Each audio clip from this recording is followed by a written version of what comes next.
All right, we are going to redesign the rack piece of the Arbor press. So just to give you an idea, here's the drawing file for it. I've just made, I think, one or two slight modifications to it to make it a little bit easier.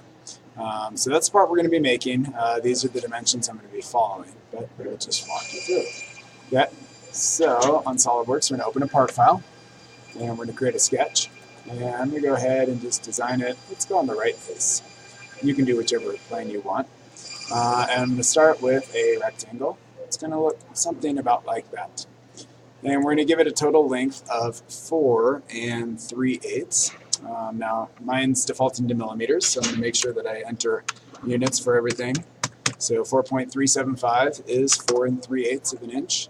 And that is the length that I want. Now it's displaying millimeters. Now, just so you know, if you want to change it, you can come up to Options and Document Properties and Units.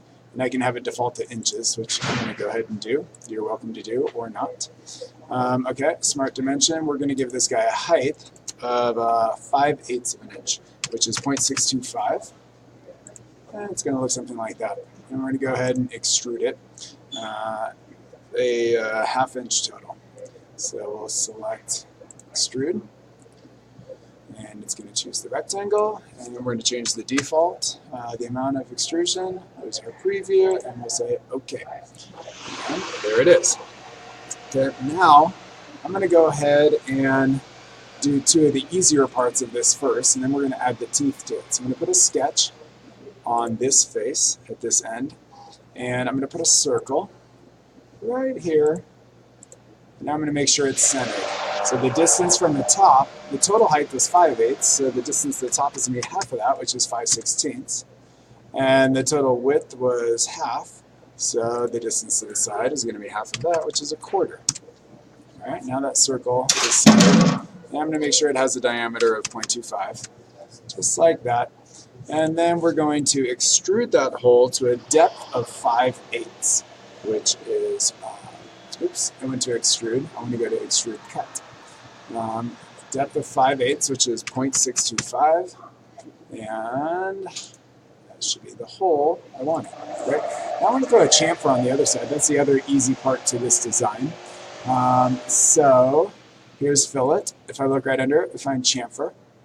And I'm going to go ahead and orbit this guy so I can see it from the other side. I'm going to say that, and when it's done thinking, that, and that, and that. And I want them all to have a 45-degree chamfer, and we're going to make it a 1/16 of an inch, which you can type in as a fraction, or if you want, you say 0.0625 is a 1/16 of an inch, and it's going to look something like that. Now, hopefully it really did select all 4 of my sides. It's showing up here. It's only previewing on 1, so we'll hit OK, and it did work. That's good. Okay. So now we're back to that part. I want to just make sure I'm actually designing isometric. Okay. So now we're going to put a sketch on this side face. Now this is the trickiest part of the entire design. Is going to be making the teeth for this rack that we're going to be using. So I'm going to go ahead and look right at it. And I'm going to put a line right here, straight down. And I'm going to make sure it's 3/4 of an inch, or 0.75, off of the side wall. Okay? Now the first tooth is going to start here, and it's going to come down, and it's going to go over, and it's going to come up. Now, for the sake of dimensioning, we're going to go ahead and throw a box on top of here, because that's going to, you'll see in a minute why that's going to make it life easier. And then we go to Smart Dimension. And I'm going to make sure that the angle between that line and this line is 20 degrees. And I'm also going to tell the angle from here to, let's see, we'll go there, and we'll make that 20 degrees also. It should look something like that. And I want the total depth from the top line, the top edge, to the bottom of this tooth spot to be 0.179. So 0.179 is going to be the total depth. And I want the total length from the start of this tooth to what's going to be the end of the tooth, which is going to be this line right here. So the total length from there to there should be 0.262. Okay, this is lots of crazy dimensions for you, but it's gonna, when you see the finished product, you're gonna see why we did it this way. Okay, now one final thing, I'm gonna go up and I'm gonna say add a relation. I'm gonna make sure there's nothing in this selected area yet, but I'm gonna tell the bottom line of this and the top line of this that I want those two to be equal to one another. Okay, and that's gonna be an important constraint that you put in there.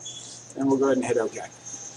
Now, what I can do is go to Features, Extrude Cut, and I'm going to select that little tooth groove area, and I'm just going to say cut all the way through, because I want it gone. All right, and now I have a little notch in there. That is the notch that's going to make the rest of my teeth.